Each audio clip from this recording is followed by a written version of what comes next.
Good afternoon. My name is Craig Andrade, and I have the privilege of serving as the Associate Dean of Practice at Boston University School of Public Health. On behalf of our school, welcome to Public Health Conversations. These events are spaces where we come together to talk about issues that matter most to health. We are joined by speakers who help deepen our understanding of these issues through a process of conversation and debate. We aim to become better thinkers, teachers, and doers in the pursuit of a healthier world. Thank you to everyone who worked to make this event happen. Thank you to our partners, America is Calling, Vote. And thank you to the Dean's Office and the Marketing and Communications team. Health is deeply shaped by politics, from gun violence to climate change to health care access and economic inequality, to addressing racial injustice. When it comes to the issues that matter most, all roads lead to the political process. For this reason, we in public health have a responsibility to participate in this process. We do so by marching, by organizing, by engaging with lawmakers, and centrally, by voting. Elections have consequences for health. If we did not think so before, recent years that have made this fact inescapable. We are excited to be joined today by two speakers who have done much to promote voter engagement. David Hogg is a co-founder of March for Our Lives and a leading advocate for gun safety reform. Thrust into the world of activism by the largest school shooting in American history, Parkland survivor David has become one of the most compelling voices of his generation. His call to get over politics and get something done challenges Americans to stand up and speak out and work to elect morally just leaders regardless of party affiliation.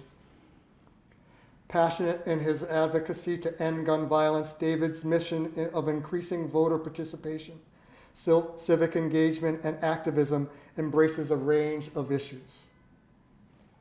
John Rosenthal is the founder of Stop Handgun Violence and president of Meredith Management. He is a successful real estate developer and manager in Massachusetts who has distinguished himself in his ability to balance corporate and individual responsibility. John is also very active in community-based environmental and renewable energy issues, as well as social and economic justice. He has organized and advocated extensively in support of safe and renewable energy and against nuclear power and weapons. We are excited to learn from our speakers today, and we look forward to the midterm elections and beyond. Let's get started. John, would you please? Sure. I'm honored to be here, and it's great to be with students. There is a rich history of student movements changing public policy, and we deeply need that now, almost more than ever. So America is Calling Vote is something that we've created to try and inspire and motivate young voters to vote, primarily 18 to 40 years old, who came out. They showed up in 2020 in a big way, as well as in 2018 after the Parkland shooting in particular. And it changed public policy. And good public health policy has good public health outcomes, and bad public policy has bad public health outcomes. We are now at a time in our history where it's really for all the marbles. Democracy is under attack like no time in my lifetime. And when I think about what you all are experiencing, having grown up with 9/11, the financial crisis, school shootings. You've never known a day in your lives where you haven't been at risk of being shot in school. That is not the world I grew up in. And it's sort of like shame on my generation, the baby boomer generation, for creating this environment. We need youth to come out and vote like never before in order to preserve our democracy and freedom, because frankly, it's under attack like no time. So America's Calling Vote is an attempt to try and inspire and motivate in a way that doesn't have to be explained. And when we started this effort, we literally tried to come up with a slogan that didn't need to be explained, that spoke for itself, almost like Uncle Sam needs you. Reagan's It's Morning in America. Even Trump's, Stop the Steal and Make America Great Again. Those are slogans you don't have to explain. And I literally went out and hired a world-renowned branding expert who rebranded Coca-Cola. Came up with Coca's Life, live positively and sustainably. And we spent a good 8 months trying to come up with a message that would resonate. So America is Calling Vote. Stand up for freedom and democracy, vote. The future depends on it. And then we went out and tested, and we found that there was a real problem among young voters, that they hadn't, they weren't motivated like older voters. So we came up with this America's Calling Vote. The future is calling vote. Because if young voters come out, like they did in 18 and 20, we have a real shot at saving our democracy, which is under attack. Our freedom is under attack. I mean, freedom is for all of us, not just some of us. And we need young voters to show up. And if they do, because you're 20% of the electorate, we can save our country. And I'm as excited about this campaign as any. I mean, people said when I started Stop Handgun Violence in 1994, we're an urban state, we can't impact gun violence. Guess what? Urban Massachusetts has reduced the rate of gun deaths by 40%. We're an urban state with the lowest gun death rate in the nation, along with Hawaii. So we still live in a democracy, and we still have the power to impact public policy. And this election, the next 2 elections, are really for all the marbles. I mean, when you think about, in my lifetime, I've never seen a campaign focused on voter suppression in a democracy like we are experiencing today. And frankly, if we can motivate youth to come out, we can hopefully change the trajectory we are on, which is frankly, and this is not hyperbole, the trajectory we're on is autocracy and fascism. And how democracies die is generally the game plan that we have seen over the last 4.5, 5 years, 6 years since Trump came into office. Demonize the media, create intolerance, create polarization. Even I couldn't have imagined an armed insurrection of the US Capitol. This is not, a world that you deserve. And you have the opportunity as young voters to change the world.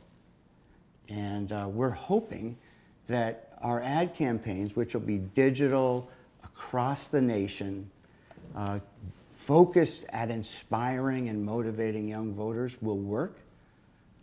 And then we'll build towards 2024 and build a youth movement like youth movements in the past that have really changed America, changed policy, saved lives. And it's as important now as it ever has been. Thank you, John. David. Yeah, well, I think when John originally came to me and said, I want to work on this idea of helping create an ad campaign to turn out young people to vote, it was about 9 months ago that he started talking about it. And to be honest, at the time, I didn't think that it could work, because I felt like we were going to be trying to put lipstick on a non-existent pig. because frankly, a lot of the people that we had helped elect as young people had not delivered at that point for us. And obviously we have things to deal with like the filibuster and things like that make it hard. And we have a government that is intentionally made to make it so that it forces compromise and also is slow to stop men like Donald Trump, frankly. But in the time since, I think especially over the summer, we really saw a lot of those leaders get more of their act together. You know, it wasn't nearly as much as I would have liked to have seen, but the reality is the reason why we got things like student debt cancellation, the reason why we were able to get the first gun safety bill passed in 30 years, even though it was minor, it still happened at the federal level. And the reason why we got the most spending ever on stopping climate change, in large part, is because young people turned out to vote and said, we care. We care, and we turned out, and we will vote you out if you don't care about us or our future. I think that because of that turnout, we basically need to go and show young people. My thought was now we need to show young people the impact that our vote has had, because we can't just perpetually say they suck, everything sucks, the world's ending, and be constantly catastrophizing everything. We have to show that our vote does have an impact, and while it hasn't been enough, it has had an impact. And the answer to not having enough progress is not to give up, it's to work even harder at it while realizing that change takes a long time.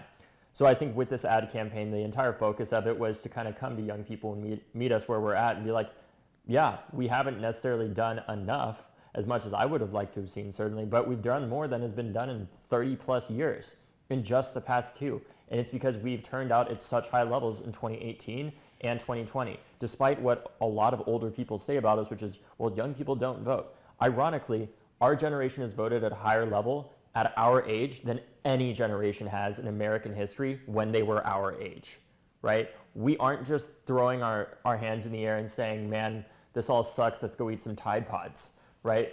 We're actually, as is commonly said about our generation, we do care, we do give a damn, and we are turning out and voting. And the point of this project is to show, yes, the progress that we have made is progress, right? But even if it's not enough, we still have to continue to vote to turn out, even if voting is not all of the answer, right? Voting can only get us so far. But in my view, it's like creating change is like working to fix any type of problem with the toolbox or something like that.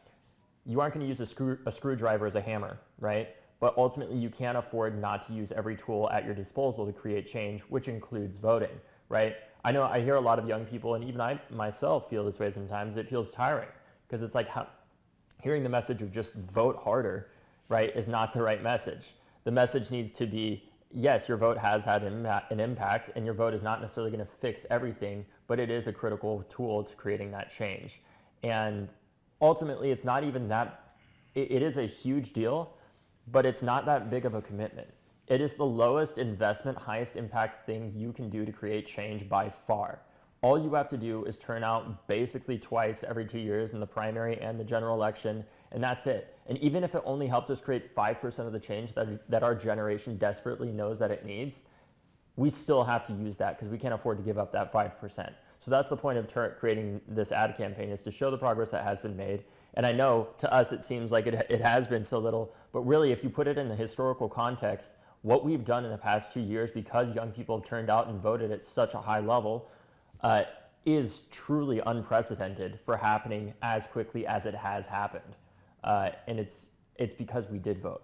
But if we give up now, we can kiss all of the progress that we've made and all of the damage that has been done because of things like a 50-plus year chess game that's been played with the Supreme Court and others away.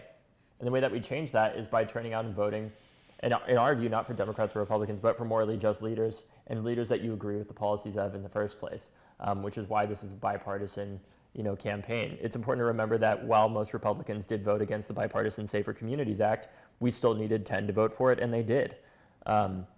And that's the point that we're getting at, is right now, it may seem it is very polarized in our country, and we know that, but we ultimately want to work together on what we can agree on, the basics of public health, the fact that nobody wants their kids to die in their school or community, no matter if they're on the left or right? Nobody wants that. So let's figure out what we can work together on while turning out our vote to get more people elected that are, frankly, sane, first and foremost, before they're a Democrat or Republican.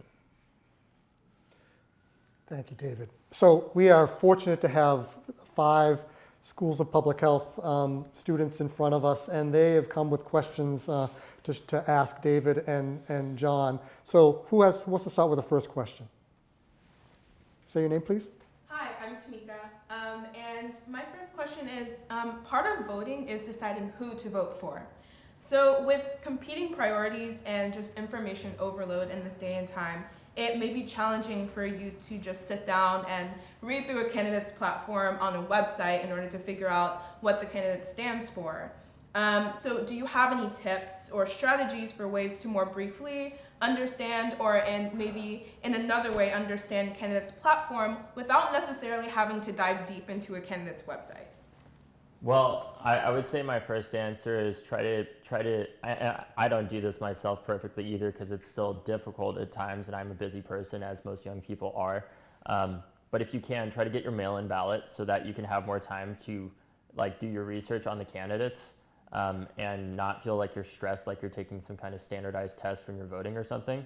And the thing that I would say more than anything is if you aren't able to get that mail-in ballot and you do just go and vote earlier on election day, do your research, even if it's in the ballot box. I mean, there have been a number of elections that I've gone into where it's like a primary or something, and I have some general idea of who I'm voting for the bigger ticket items at the top of the ballot, but I don't know who a lot of these other people are at the more local level. So what I'll do is I'll just go to their website, and I know it might seem like a lot, but really all you have to do is look at who's endorsed them to see if you agree with them or not. So for example, if you care about environmental policy, have environmental groups endorse them. If you care about having a small business, have small business associations endorse them. If you care about gun safety, have gun safety organizations endorse them.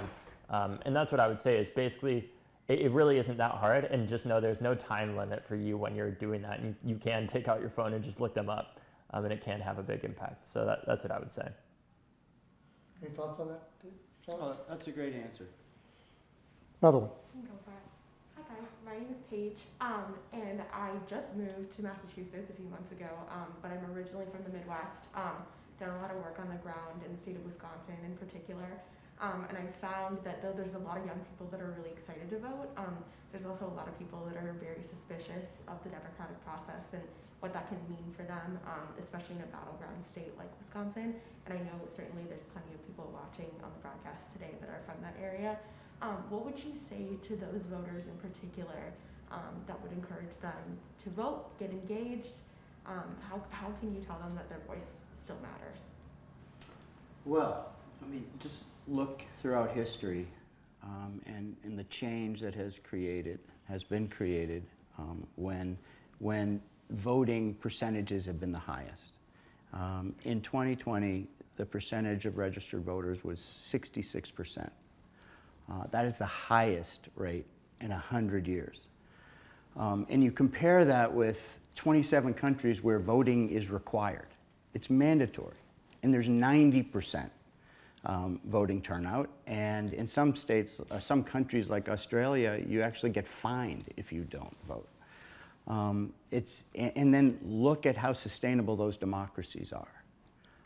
When more people participate, it is more democratic, and a democracy means it is a country, a democratic country is a country that is for and by the people, compared to autocracies which are for the few. And you have to decide, what kind of country do you want to live in, and then there's a responsibility, and our greatest responsibility in a democratic country is to vote and participate, because no vote is a vote. And when you look at the voter suppression efforts today, I mean, they're unlike any time I've ever experienced. And they're so aggressive because they know, and as David and I have talked about, and one of our ads, is entitled, "They don't want you to vote." Because the more people that come out to vote are going to vote for democracy and freedom. And, that's our responsibility. Democracy's always been, aspirational. It's never been true, a democracy. Liberty and freedom has never been complete for everybody, but it's aspirational. And the minute we give up on that, we give up on democracy and we give up on freedom, that is, we're going to have a very bleak future. And, as somebody who, I grew up in a generation that had it better than our parents, and I think we're the last to have that. And I think that it's really incumbent upon young voters in particular to get their country back and get their future back. And it's within our power, still.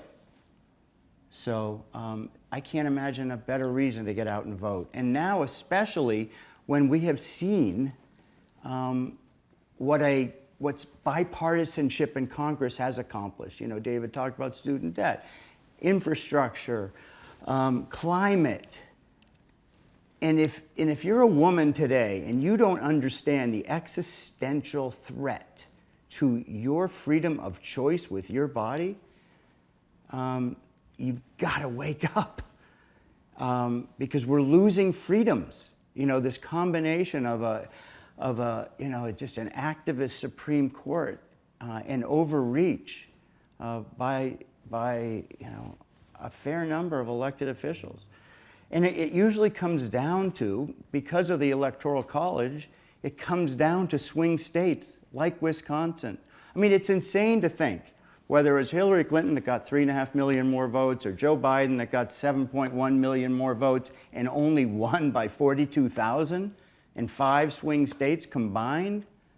I mean, that's quite a threat in and of itself to the future of democracy. But you got to play the cards that we're dealt, and we have got to turn out in record numbers to save our democracy.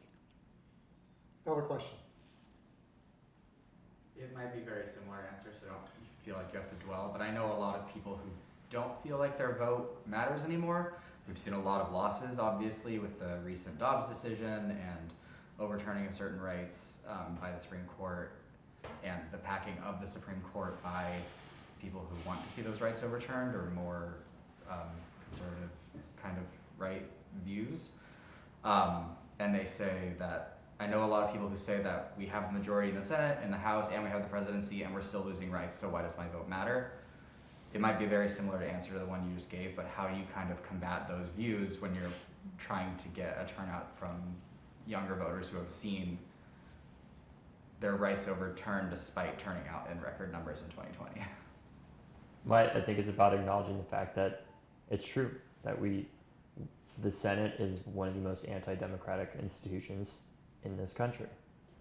We live in a country where we let land vote and have more power than people a lot of the time. And if we're ever going to start to fix something like that and change it, it's going to require us electing people to that same body that acknowledge that in the first place, and acknowledge the fact that the hypocrisy of calling ourselves a democracy when we let 9 unelected people nominated by a non-popularly elected body that represents land more than it does people. We live in a country that considers that a democracy still. And we need to help elect people that acknowledge that that is not what, in our view, what a democracy looks like. And acknowledge that although in the past this may have been how things are, we have things called amendments for reasons. The Constitution is made to be a living document, right, that changes and adapts to the times that we live in. And in order for the first step in us being able to address that stuff is being able to build the decades-long fight, the century-long fight that will take in order to address in the first place. The reason why those activists were able to take over the Supreme Court isn't because they didn't vote. It's because they voted in every damn election for 50 plus years and demanded every single person that they voted for be as far out as they could be on being against women's rights and abortion every single time. What we're seeing the product of is a 50-year chess game of voting over and over again in a country that is inherently anti-democratic through an institution like the Senate. And if we're ever going to be able to address that in the first place, and we still want to remain a democracy, we have to use what little democracy we have while we still have it, because that's the next thing that they're coming for, and what they are coming for, which is our democracy. Right now, there's this thing called the independent state legislature theory that basically is this insane legal theory that essentially says it doesn't matter how your state votes in a presidential election, for example, what the popular vote is of Florida, if it goes to Joe Biden, for example, if the state legislature wants to, it can give it to John Rosenthal or Donald Trump or whoever it wants to, because the Electoral College is somehow allowed to do that. That's the kind of stuff that we're fighting against here. And in order for them to be able to justify things like that and act like they can just get away with it is by us not turning out to vote, because we do elect those state legislatures in the first place. In my view, in 2022, this is a far more important election than 2024, because if we don't win, if we elect people that are literally completely out of touch with reality, that think that school shootings aren't real, that think that democracy is a fraud and the election was stolen despite it being the most transparent election in American history, and we elect people like that to positions like secretaries of state that then use those insane conspiracy theories, even despite the massive lack of evidence, to say that our election was stolen, that's when we really get into hot water, right? So I think it's critical that we vote in 2022 and every election after this and acknowledge there are pitfalls in the democratic process, that change doesn't come as fast as we would like it to. That yes, the Senate has an incredibly messed up history, not to mention the fact that there are over 3 million people in this country who don't have any congressional or Senate representation, period, as a product of US imperialism long term in places like Puerto Rico, in places like American Samoa, the Northern Mariana Islands, and other places where those people don't have the right to vote effectively. Or if they do, they don't have the right to representation, which is effectively not having the right to vote. And if we're ever going to start to change that process to make sure all Americans have the right representation regardless of what state they live in, it's going to require us voting and demanding that the people that we vote for actually acknowledge that in the first place and don't just act like everything's perfect, and that we can just continue to go off historic precedent in a country that has such an incredibly violent history of genocide and injustice that continues to this day. But at the same time, we still have a democracy. And your right to vote is a huge part of that. And if you don't, we're this close, as David said, from not having the right to vote or having your vote not count. And there's still time to turn this around, but it's not a lot of time. And this election, these next two elections are by far, the most important elections in my lifetime. It's interesting, your question. The reality is that, as was mentioned in 2018, 2020, your peers and you voted more than ever before. And when we had some changes come through, we had the school loans forgiveness. We had climate change opportunities. We had opportunities and a vote that allowed for a change in a positive direction for gun violence prevention that hasn't happened in nearly 30 plus years. So the truth is they're relying on you not to do that in 2022. And if you do, you will be flexing your muscles in ways that can just consider how you can continue to gain access, how you can continue to gain influence, how you can continue to draw attention and gain power in influencing how these legislative leaders vote and act in the future.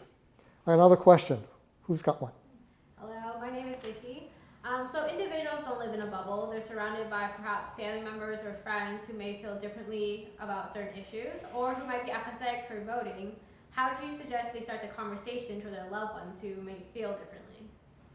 Well, I think it just begins with talking with them about whatever issues they care about in the first place and meeting them where they're at, as difficult as that might be. I have some quite conservative family members myself.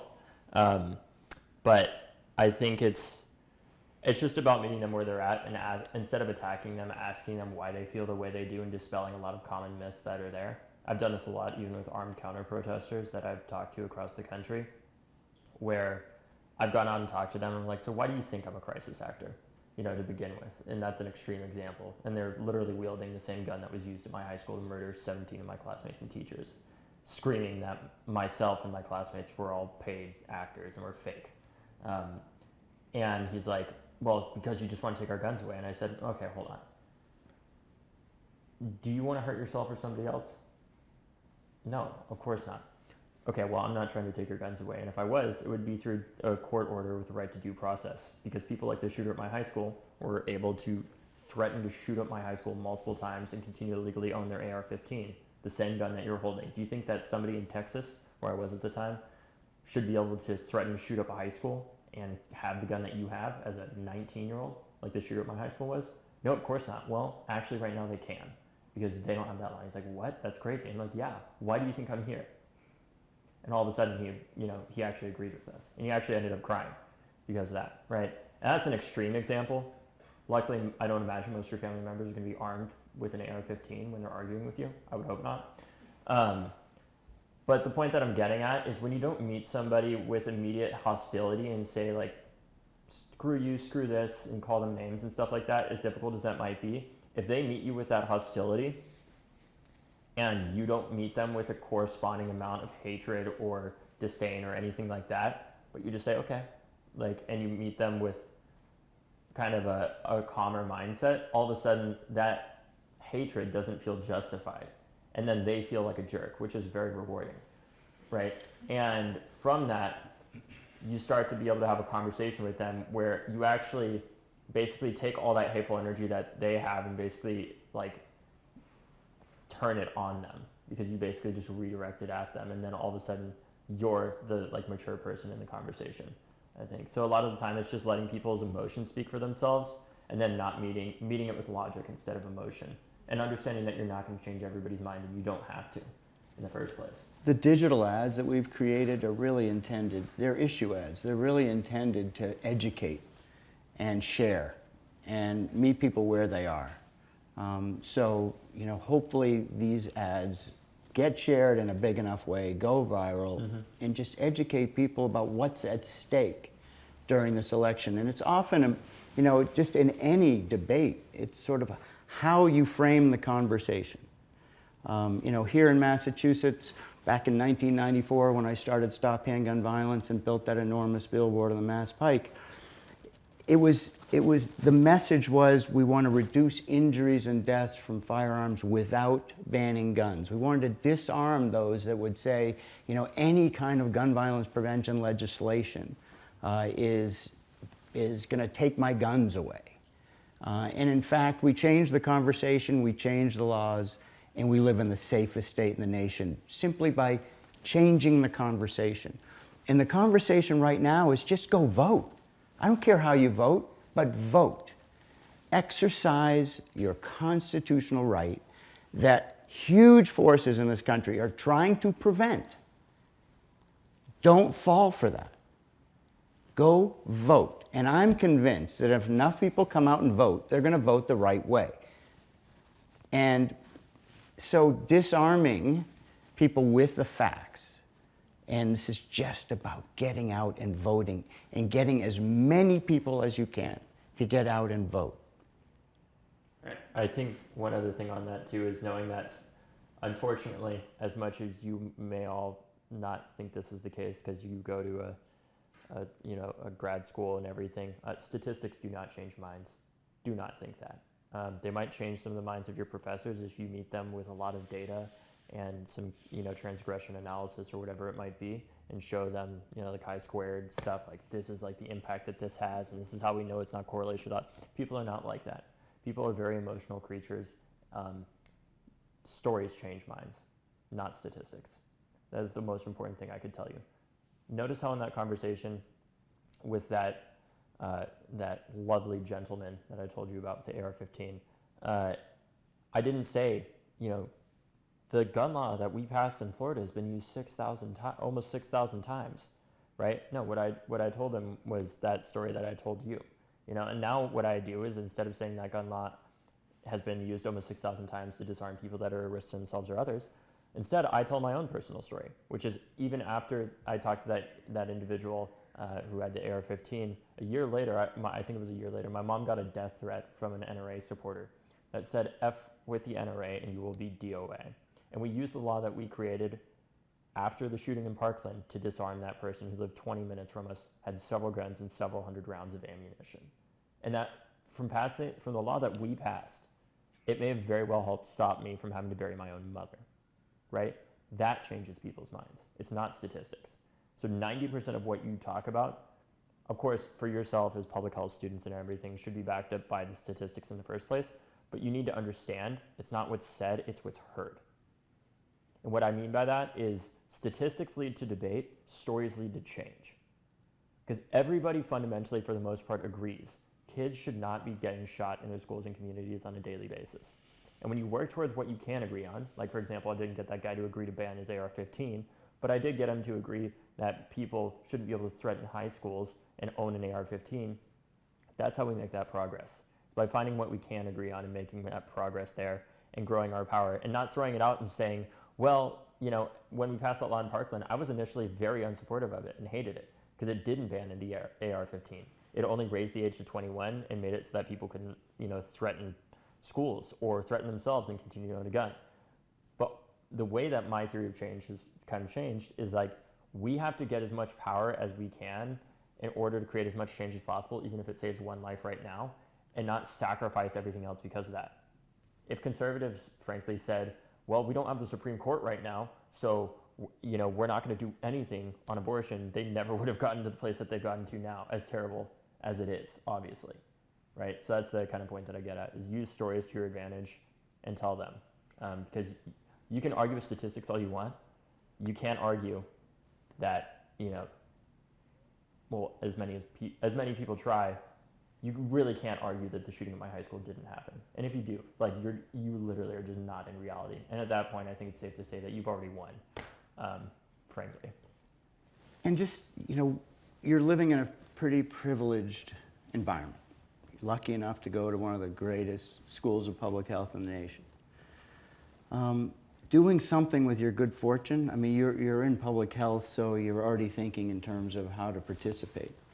But if you just think in terms of the arc of time. I mean, you're here for a finite amount of time. You know, and the more you give, the more you get. And if you live to be 90, that's 780,000 hours. What you do with those hours and the moments is all you ever really have. And you're in the business of helping people, public health, which really matters. But everything is on the line now when there's an existential threat to your freedom and our democracy. It's real, folks. And we have the opportunity to turn this around. And you got to start by voting, and then you're doing your community service work, and you're connecting with like-minded people, and your future has an opportunity to be really great. And you haven't probably experienced that sense, but it's within our power. And I can tell you, as an activist and a business person, I mean, I don't even know how to process, you know, having helped make Massachusetts the safest state in the nation. I don't know how to process the fact that we've made Boston, in spite of what's going on down the street, the most effective in dealing with homelessness. I don't know how to process that here in Massachusetts we created and changed the conversation around opioid addiction as a disease, not a crime that needs treatment, not jail. This is like what people can do. Like, no one else is going to do it for you. You can be the agent of change. But it's got to start by working with everyone you know to get them to go out and vote to stand up for freedom. I don't know if you heard President Biden on that primetime speech about a month ago. This is the President of the United States talking about the existential risk and threats to freedom and democracy. He gets a lot of intelligence. And for him to dedicate a primetime speech over standing up for freedom and democracy and voting, he literally said, America, we are called to stand up for freedom and democracy. Vote, vote, vote. And the fact that an American president sees the risk after all the intelligence he gets, the least we can do is vote, vote, vote. I want to amplify the message that you heard from David around telling stories. You, and I'm speaking to all of our public health students across the country, many of you started your public health careers during a pandemic where we saw our structure and all its challenges bear witness to leaving people behind. The marginalized continued to be more marginalized. And then we watched George Floyd be murdered while we were on lockdown. And people saw what they hadn't really seen in full view in a way that brings the injustice around race and otherizing and all kinds of other ways people identify, whether it's LGBTQ plus, immigration, and race, gender identity, transgender in particular, and how people, whether they speak English or not. You came across this country and here in Massachusetts to the School of Public Health because you saw public health as a vehicle for fighting for justice. And the idea that you lead with your values as opposed to the data, that you tell stories, you talk to your relatives, you talk to your friends, you talk to someone on the train or on the bus that speaks to why should I vote? Well, the vote is now about making sure that people are being seen, heard, and valued in ways that they haven't been and that we know must be moving forward. Finding ways to make sure that they can feel seen, heard, and valued because people are voting to make sure that bodily autonomy is in place, that people can vote without worrying about being their vote not counting, making sure that those that are coming from other countries are like this country was built on is for a way that allows for them to be just as much valid as anyone else. Another question. I have a question. Go right ahead. So David was talking about emotions and storytelling and framing these different issues. And as I was reading some of the articles that you two worked on, I was thinking about the pushback against gun violence prevention, COVID prevention, even climate change, and how much there's so much discourse around not wanting to be ruled or driven by fear specifically. And I imagine that's just because it's such an uncomfortable emotion to sit with. And I think it can be really easy, talking about mobilizing young people, it can be really easy for young people to sort of default to their parents' opinions when it comes to voting and politics. And I was just wondering how you approach these topics among young people and maybe their parents also in a way that sort of mobilizes. Are there other emotions like maybe anger or hope or something else that seems to be a better appeal than fear? I think it's righteous indignation. That's the best motivation, which is different from anger. You know, I think anger is just an emotion without direction, but I think righteous indignation I think righteous indignation is different from anger in that it's love for the people who society has left unloved. Because I think I forget who said it, but it might have been Cornel West or something that said like justice is love in the public sphere, right? And I think righteous indignation is us noticing that gap in our collective love in society that we have, where it's the difference between, you know, the reason why places like Parkland don't have shootings on a daily basis versus places in Miami-Dade County that do have shootings on a daily basis is not because Miami-Dade County simply has stronger gun laws than Parkland. It's because most parts of Miami-Dade County have a lot less of what Parkland does have that prevent those shootings better than anything, which is opportunity and resources, right? That are a product of systemic injustice, which is the opposite of love in our society.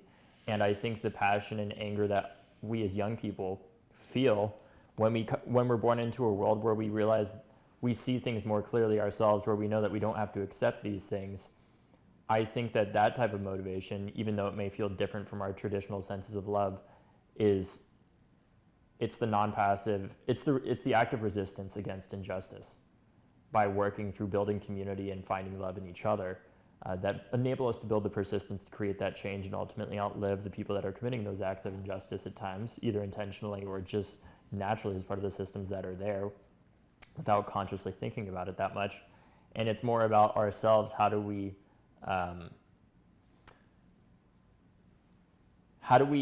tap into the anger that we have to want to burn everything down and actually build something better from it? Because I know from my own experience in the past almost 5 years of doing this work that true leaders aren't just people who are ones who are able to point out what's wrong. Leaders are people who are able to not only are able to acknowledge what is wrong, but are able to do what is within their power to correct that wrong, and no matter how small that way might be or how big it might be in the first place. And I think that's the test that our generation is faced with in the first place. As a person who studied history for the past 4 years, especially focused on American history, I can tell you that great generations they don't just happen to meet horrible moments at the perfect time. It's that horrible moments create great generations, because horrible moments and movements find their leaders. And I think the task that our generation is faced with is, unfortunately, there is no shortage of those challenges that we all know and we see getting called out all the time. Those challenges are very numerous, but thankfully so are we. The question will be, are we persistent and loving enough to be able to work together across racial boundaries, across gender, across the different sexualities and things like that, to build a more perfect union that actually does have equality and justice for all, and not just in its pledge in the first place. And I think about the fact that we all sort of stand on the shoulders of the people that came before us. I mean, I became an activist when I saw the Holocaust films and realized, the black and whites and the bulldozed bodies. And if I were born then and there with my last name, I'd be dead. Do something with your good fortune. And it's incumbent upon us to, one, thank those that have come before us and haven't survived, and do a better job at making it harder for those injustices to continue. And we are now living in a world that I never thought I'd see, where the United States of America was not the North Star or the beacon of democracy. When we started America's Calling Vote, it was before the war in Ukraine. Ukraine is the beacon of democracy. And it is not hyperbole to say that Vladimir Putin had a puppet in the US White House for 4 years. And it was just, all the schools of public health are roughly 40,000 people. That's the difference in the last election. We can do this. We actually, can make a difference and produce our own future. But that's what we have to do. No one's going to do it for us. And so, I just think about the fact that, if I were born then and there, I wouldn't be alive.